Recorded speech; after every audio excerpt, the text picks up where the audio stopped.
Oui, bonjour mesdames et messieurs. Alors, vous êtes sur votre déclaration en ligne, vous avez entré votre mot de passe et vous allez accéder à votre déclaration de revenus 2023 pour l'année 2024. Vous pouvez vérifier votre déclaration directement pour apporter les modifications que vous avez à faire. Et vous pouvez aussi faire une simulation de votre impôt par rapport aux charges que vous voudrez bien déduire.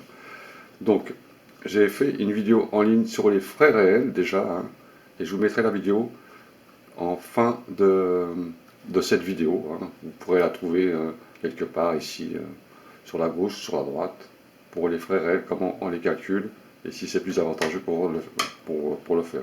En général, c'est plus avantageux, compte tenu des frais d'essence et de gasoil. C'est plus avantageux, des fois, quand on fait beaucoup de kilomètres, de faire ces frais réels que choisir l'abattement de 10%, qui est moins avantageux pour les personnes qui utilisent beaucoup leur automobile pour aller sur le lieu de leur travail. Alors, vous êtes sur votre tableau de bord et vous voulez accéder au simulateur. Et je vais vous expliquer comment on déduit des pensions alimentaires forfaitaires. Comment on les déduit. Quelquefois, ça peut baisser un peu votre impôt, et surtout quand vous aidez, par exemple, des enfants qui ont des revenus qui ne sont pas très élevés, qui sont à la limite pour toucher des aides telles que l'APL, et qui ont des loyers très importants, mais leur reste à vivre, de fois, c'est 200-300 euros. Il ne faut pas se leurrer. À notre époque, les enfants ont beaucoup de difficultés, de fois, donc les parents et les aides en général. Donc, on va aller sur la case de la pension forfaitaire. Alors, ce n'est pas une pension par décision de justice, qui est, elle, mensuelle, qui est attribuée automatiquement en général, quand il n'y a pas de problème. C'est une pension forfaitaire qu'on peut mettre dans ses charges. Donc, vous allez sur votre tableau de bord et on va essayer de voir où se trouve cette pension forfaitaire. Tableau de bord, vous allez descendre tout en bas de la page, là. Vous voyez, vous descendez tout en bas. Et vous allez à Autres services. Vous voyez tout en bas ici, Autres services. Alors, on va prendre son temps pour faire ceci. Je ne vais pas faire les choses à toute vitesse pour que vous compreniez rien. Je vais vous expliquer les choses le mieux possible. Alors, Autres services, vous faites accéder. Parce qu'il y a des gens qui n'ont jamais été dessus et ne comprennent pas, donc il faut quand même un peu de temps pour expliquer. Voilà. Vous avez maintenant, sur cette page, un simulation, un simulateur. Vous faites accéder au simulateur. Pour l'instant, c'est facile. Et là, vous avez une nouvelle page qui s'ouvre. Vous voyez, des fois, c'est un peu compliqué pour trouver le simulateur. Simulateur de l'impôt sur le revenu. Donc, et ça, c'est le revenu de 2023, imposable en 2024. Faites accéder au simulateur. Vous avez deux modèles. Un modèle simplifié, en général, c'est celui-là qu'on choisit. Vous cliquez sur modèle simplifié. Voilà. Ça, c'est la feuille où on remplit les impôts sur papier, mais vous l'avez en ligne, d'accord? Et pour l'avoir, il faut être sur sa page d'accueil de vos impôts personnels, car sur le net, il est un peu compliqué à trouver celui-là.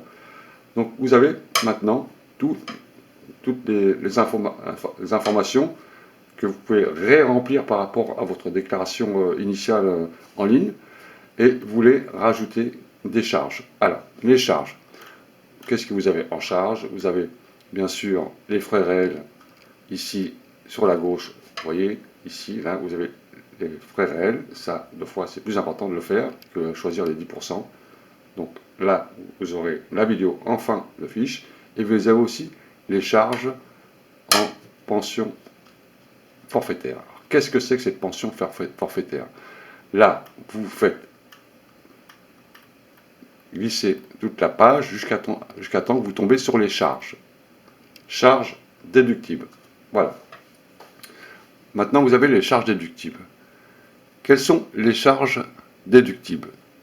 Vous avez ici, sur cette petite ligne, vous voyez, à gauche, là, ici, autre pension alimentaire. Autre pension alimentaire. Alors, si vous voulez comprendre ce qui se passe à l'intérieur, vous allez cliquer sur le petit point d'interrogation et vous allez avoir une petite page qui s'ouvre. Vous la mettez sur votre écran correctement et vous l'ouvrez entièrement. Et là, vous avez des explications, hein, déductions diverses en cases, d'accord, charges foncières, etc. Et là, vous avez toutes des explications sur les charges que vous pouvez diminuer. Alors, la charge que moi je vais vous expliquer, hein, c'est les pensions alimentaires versées à d'autres personnes, enfants, mineurs, parents et conjoints. D'accord? Ça, ce sont des pensions forfaitaires. D'accord? Alors, pension alimentaire en vertu d'une décision de justice, ça, non, on n'en parle pas. Et ça, il faut voir les autres pensions alimentaires en case 6GU. D'accord? Retenez bien ça. Autre pension alimentaire versée en case GU. Alors, c'est quoi cette pension alimentaire de la case 6GU? C'est une pension que vous pouvez, par exemple, si vous avez des enfants qui ne sont pas rattachés fiscalement, attention, très important, il ne faut pas que les gens à qui vous attribuez cette pension, elles soient rattachées fiscalement à votre foyer. C'est-à-dire que vous avez des enfants qui font des études et qui travaillent en même temps, ou alors des enfants qui travaillent, mais par exemple, admettons, qui gagnent un SMIC et qui payent 800 euros de loyer, puisque en général, les loyers sont très très importants maintenant, hein, par rapport au salaire maintenant. Deux fois, ça dépasse vraiment, ça dépasse deux fois le taux d'endettement, deux fois. Mais deux fois, ils n'ont pas le choix, donc ils prennent des logements à 700, 800 euros et ils ont 1250 de revenus. Donc, en général, les parents, ils les aident. C'est comme ça maintenant. Alors, cette pension alimentaire en case 6GU, hein, vous pouvez déduire 3 968 euros sans justificatif. Hein. C'est expliqué hein, sur cette note-là. Hein. D'accord? Au-dessus, il va falloir fournir des justificatifs si on vous le demande. Ça veut dire que vous avez, par exemple, un enfant qui travaille, qui a son logement, et il a des ressources qui ne permettent pas d'avoir des APL ou des aides sociales. Hein. En général, c'est APL. Quand on travaille, on a la mutuelle d'entreprise, et surtout l'APL. Cette pension ne va pas trop jouer sur son niveau de vie. Hein. Elle va l'aider. Hein. Vous allez l'aider, par exemple, vous donnez 3 ou 400 euros par mois pour l'aider en alimentaire. Vous pouvez déduire 3 968 euros sans justificatif. Alors, quand vous allez déclarer cette petite pension alimentaire, hein, on va enlever ce cadre. Donc voilà, je l'éteins.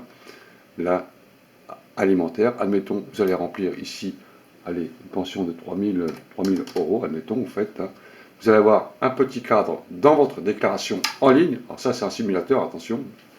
Donc, vous pouvez contrôler vos impôts avec votre pension. Si vous avez un impôt, par exemple, de 300 euros, si vous avez déclaré, par exemple, 3 000 euros de pension alimentaire à un enfant forfaitaire, hein, c'est une pension spontanée, hein, ça va peut-être déduire votre impôt à vous. Hein. Donc ça, c'est une charge, d'accord?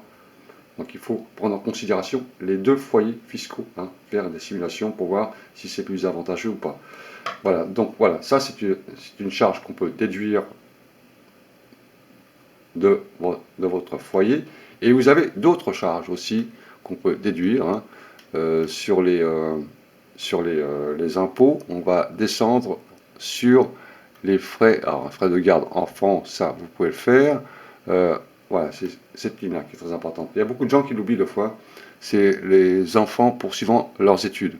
Hein, alors, au collège, au lycée et établissement supérieur, vous mettez le nombre d'enfants, et ça déduit vos impôts, hein, c'est un avantage fiscal. Et vous avez aussi une autre chose qui est importante, c'est si vous avez pris un système de charge pour véhicules électriques. Vous voyez, ici, vous l'avez là. Hein. Dans l'habitation ou dans l'habitation secondaire, hein. Par exemple, vous avez un pavillon à la campagne, si vous avez installé un système de charge, hein, et vous avez fait des travaux, ça vous a coûté peut-être 1 500 euros pour installer une borne électrique, et ben vous pouvez déduire une somme. Hein. C'est un avantage fiscal. On ne le sait pas, mais c'est tout nouveau. Hein. Maintenant, avec le système des voitures électriques, on a un petit avantage fiscal. Vous voyez? Donc, si vous faites le calcul de toutes ces charges que vous déduisez, hein, voiture électrique, les enfants à l'école, les pensions alimentaires, les frais réels, ça peut carrément sauter votre impôt. Donc n'oubliez pas, hein, ce document-là, il faut vraiment le lire correctement car vous avez pas mal de nouveautés hein, qui se rajoutent tous les ans compte tenu des nouvelles technologies, etc. Et on peut déduire pas mal de choses. Par exemple aussi les frais si vous êtes adhérent à un syndicat, vous pouvez enlever une somme, hein, il y a une petite réduction fiscale, puis vous avez d'autres trucs aussi, hein, donc vous pouvez voir en lisant correctement toutes les lignes ce que vous pouvez enlever de vos impôts, ça peut être avantageux pour vous. Voilà pour la pension alimentaire, donc charge déductible, autre pension alimentaire, celle-là est très importante, c'est la 6GU, hein. Ça peut vous aider un peu, hein, si vous avez aidé un enfant qui n'est pas rattaché fiscalement, hein. Donc voilà, prenez le temps de remplir votre page d'impôt et accéder au simulateur aussi qui peut vous aider un peu à comprendre. Voilà, messieurs, dames, bon courage et bonne continuation à tous et à toutes. Au revoir.